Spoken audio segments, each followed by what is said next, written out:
नमस्कार, मैं हूं Amod Shrivastava. Amazing thought, amazing message, amazing information की दिशा में आज एक कदम और आगे। आज के इस चिंतन का विषय है स्वार्थ। स्वार्थ वृत्ति सारे दुखों का मूल कारण ही तो है। स्वार्थ ही सारे पाप संतापों की जड़ है। स्वार्थी को अपने अतिरिक्त कोई भी दूसरा दिखता ही नहीं। उसका लोभ, उसकी तृष्णा इतनी विकराल होती है कि संसार का सारा सुख वैभव पाकर भी वह व्यक्ति, स्वार्थी व्यक्ति, कभी संतुष्ट नहीं होता। दूसरों की उन्नति और उपलब्धियां उससे देखी नहीं जाती। उसकी यही इच्छा और यही प्रयास रहता है कि संसार में जो कुछ भी है वह सब उसे ही मिल जाए, किसी दूसरे को उसका एक अंश भी ना मिले। वह संसार के सारे प्राणियों के प्रति निर्दय तथा अनुदार हो जाता है। उसे सब और अपने लोभ के अतिरिक्त और कुछ भी दिखलाई ही नहीं देता। मनुष्य अपने सत्य स्वरूप की प्रतीति करे और निश्चय करे कि परमात्मा तत्व के साथ उसकी एकता बनी रहे।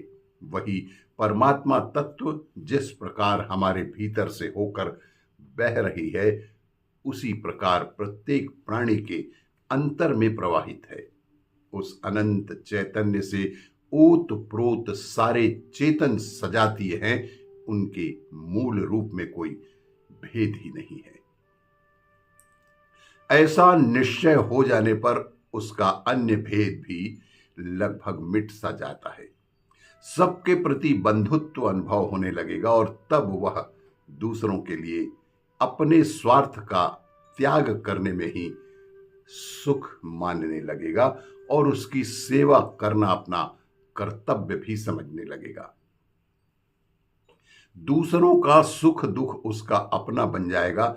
ऐसी दशा में वह किसी को कभी भी कष्ट देकर स्वयं क्यों दुखी होना चाहेगा।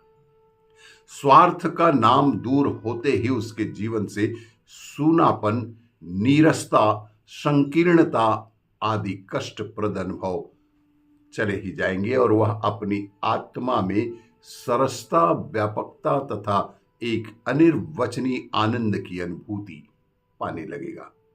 उसको संसार के प्राणियों से अक्षय प्रेम का संबंध स्थापित करना उचित तथा आवश्यक भी लगने लगेगा। ज्यों ज्यों मनुष्य इस सत्य का साक्षात्कार करता जाएगा कि सत्ता विश्व का मूल है, हम सब उसके ही अंश कलाएं हैं और प्रत्येक प्राणी के साथ सबकी एकता है, किसी में किसी प्रकार का कोई भेद भी नहीं है, त्यों त्यों उसका हृदय विश्व प्रेम से परिपूर्ण होता जाएगा और उसके स्वार्थ की संकीर्ण सीमाएं खंड खंड होती जाएंगी। मनुष्य के भीतर रहने वाला सब प्रकार का द्वेष और किसी के प्रति दूषित कलुषित विचार दूर ही हो जाएंगे और इस समय उसका अंतःकरण दर्पण की तरह निर्मल और स्वच्छ होकर प्रसन्न हो उठेगा। जो भी उसके सामने आएगा उसमें वह अपनी आत्मा का ही दर्शन कर पाएगा। उसे चारों ओर अपनत्व अपनत्व ही दिखाई देगा।